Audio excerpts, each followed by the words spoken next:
திருப்பத்தூர் மாவட்டம் ஆம்பூர் அடுத்த மாரப்பட்டு தேசிய நெடுஞ்சாலையில் மதுபானங்கள் ஏற்றி வந்த லாரி கவிழ்ந்து விபத்துக்குள்ளானது. இது பற்றிய மேலும் விவரங்களை தருகிறார் நமது செய்தியாளர் நூருல் அமீன். நூருல் அமீன், இந்த விபத்து தொடர்பான முழு விவரம்.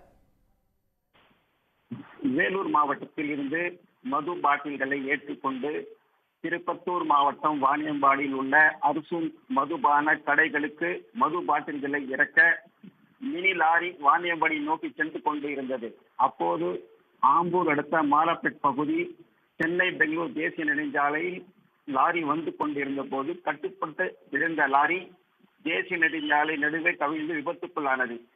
இதில் லாரி ஓட்டுநர் உட்பட 3 பேர் சிறு காயங்களுடன் உயிர் தப்பினர்.